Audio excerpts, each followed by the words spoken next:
네, 안녕하세요. 오늘 소개해드릴 시계는 태고이어 아쿠아레이서 모델입니다. 태고이어에서 아쿠아레이서 모델 같은 경우는 상당히 점점 중요해지고 있는 그런 라인업이고요. 기존의 시계 시장에서 이제는 드레스워치보다 스포츠워치들이 점점 더 주목을 받으면서 태고이어 같은 경우도 옛날에는 링크 제품들이 인기가 많았는데 그다음에 이제 까레라로 넘어왔고요. 물론 이제 까레라 제품들은 지금도 인기가 많지만 아쿠아레이서 모델들도 굉장히 좀 중요해지고 수요가 많아졌습니다. 그러면서 이제 라인업들도 굉장히 다양해졌는데 이 제품은 나온 지가 조금 된 모델이어서 신형 모델과 좀 비교를 해 가면서 리뷰를 올려드리도록 할게요. 일단은 이 제품 보시면 41mm이기 때문에 한국 분들에게는 조금 더 적합한 사이즈일 것 같고요. 그리고 인제 요즘 나오는 43mm 제품 같은 경우는 쪼끔 큰 느낌이 들 거예요. 그리고 베젤 같은 경우는 이 제품은 스테인리스 스틸인데 그 새로 나온 제품들은 세라믹이고 또 색상이 뭐 블루든 검은색이든 이렇게 색상이 들어가 있습니다. 그렇기 때문에 시정 라인업이 훨씬 더 스포티한 느낌이 들고요. 이 제품 같은 경우는 스포티한 느낌도 들면서 동시에 인제 정장에 착용을 하셔도 상당히 무난하고 고급스러운 느낌이 들거든요. 그래서 저는 구형만의 매력이 있다고 말씀을 좀 드리고 싶어요. 안에 이쪽 로고 쪽 보시면은 이렇게 제작이 된 걸 볼 수가 있거든요. 그 스틸로. 근데 요즘 나온 제품들은 이제 프린팅이 됐어요. 그래서 인제 거기서도 쪼끔 호불호가 갈리는데 프린팅이 되고 이쪽 글씨들이 인제 노란 색깔이든지 뭐 이렇게 색깔을 넣어 주는 그런 형태인데 그러다 보니까 쪼끔 더 스포티한 맛은 있지만 지금 이 하얀색에 스틸로 로고를 넣어 준 것처럼 이렇게 무겁고 그 고급스러운 느낌이 나진 않거든요. 그래서 저는 드레스워치와 스포티한 느낌을 동시에 느끼고 싶다면 구형으로 가시고 그리고 인제 완연한 완연한 스포티한 시계를 원하시면 신형으로 가시라고 말씀을 좀 드리고 싶습니다. 그 베젤 같은 경우는 좀 장단점이 있을 것 같은데요. 물론 세라믹 제품들이 기스가 나지 않거든요. 스크래치에 굉장히 강하기 때문에 오래 차셔도 새 제품처럼 찰 수 있다는 그런 장점이 있는 반면에 스틸 같은 경우는 스크래치에는 취약하지만 그래도 뭐 깨지거나 그런 일은 없으니까 네 그런 거에는 스틸이 쪼끔 더 괜찮지 않나 그런 생각이 좀 들고요. 그리고 스틸로 일단 해 주면 쪼끔 더 무거운 느낌이 들어서 시계가 쪼끔 더 묵직한 그런 느낌이 좀 듭니다. 확실히 스포티한 거는 신형 제품들이지만 구형만의 매력이 있는 것도 사실인 것 같네요. 예.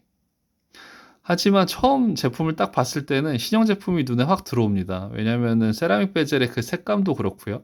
그런 색감이 인제 굉장히 아쿠아레이스와 조화가 잘 되기 때문에 그리고 인제 이런 시바늘 핸즈 같은 경우도 또 더 두꺼워졌고요. 그리고 이 초침의 끝부분도 인제 색깔을 넣어 주고 뭐 이제 그런 식으로 다양화됐기 때문에 처음 시계를 딱 봤을 때는 '와 신형 되게 잘 나왔다.' 그런 생각이 들지만 오래 보고 차면 찰수록 구형의 매력도 있다는 점을 좀 말씀을 드리고 싶습니다. 네.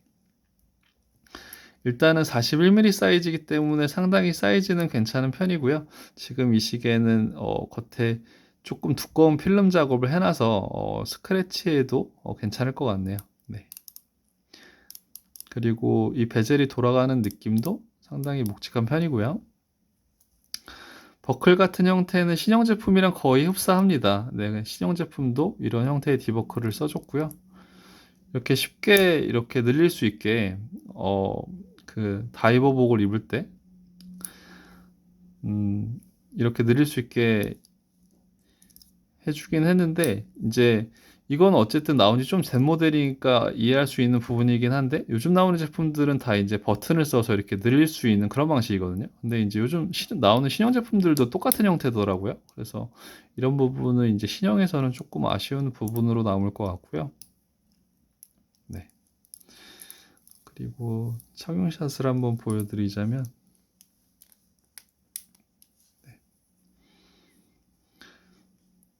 네 제 손목이 17.5 센치인데 아무래도 이제 베젤 두께도 쪼끔 있는 스포츠 워치다 보니까 저한테 딱 잘 맞는 그런 사이즈고요. 저 같은 경우는 43mm 같은 경우는 잘 안 맞을 것 같네요. 아무래도 쪼끔 큰 느낌이 들어서. 네. 이 브레이슬릿 같은 경우는 대부분 이제 광택 없는 무광 소재를 사용을 해줬는데 이제 군데군데 링크 가운데 열 쪽에 이제 군데군데 이제 유광이 들어간 걸 볼 수가 있거든요. 이것도 이제 태그웨어만의 그런 특색이 있는 밴드인 것 같아요. 네.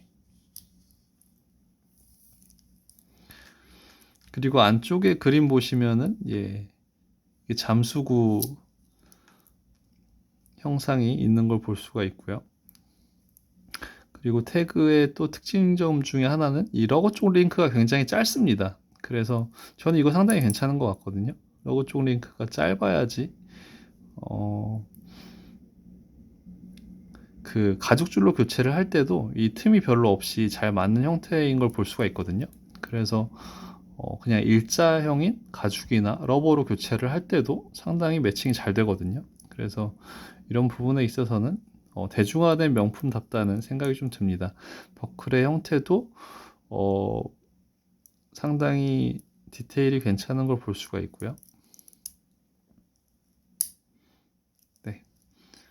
그리고 신형 같은 경우는 이제 그 날짜창에 사이클롭스를 채택을 해줘가지고 날짜창을 좀 더 크게 볼 수 있고, 그리고 이제 거기에 그러니까 다양화를 시켜준 느낌이 많이 들었어요. 하지만 이 지금 구형 제품 같은 경우는 최대한 절제를 시킨 느낌이 들어서 정장이나 캐주얼이나 뭐 스포티한 복장에 다양하게 좀 착용이 가능할 것 같고요. 신형 같은 경우는 아무래도 이제 스포티한 복장에만 좀 잘 어울릴 것 같다는 그런 생각이 드네요. 같이 이제 무브먼트 같은 경우는 카리브 5고 그리고 300m 방수기 때문에 30기압입니다. 그래서 방수에는 굉장히 자유로울 것 같고요. 그리고 이 나사 타입의 용두인데 뭐 따로 풀러서 보여드리지는 않을게요. 네, 측면에도 이제 그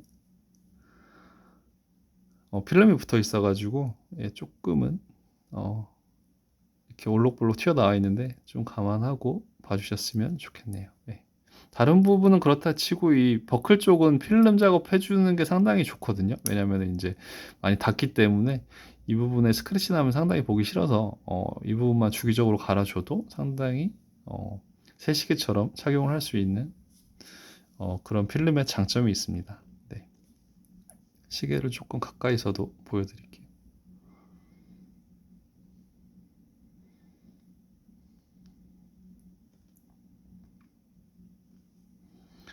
그래서 화면에서 봤을 때는 이 다이얼 안쪽에 가로 문양으로 이제 음각이 들어간 이 부분도 상당히 고급스럽다는 느낌이 들고요. 색상도 되게 바다 색상을 잘 표현해 준 것 같아서 아쿠아레이서에서 청판 모델을 상당히 왜 청판 모델이 인기가 많은지도 알 수 있게 해주는 그런 부분이 아닌가 생각이 좀 드네요.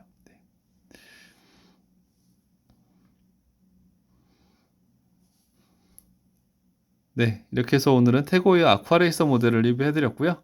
다음번에 또 더 좋은 시계로 찾아뵙도록 하겠습니다. 감사합니다.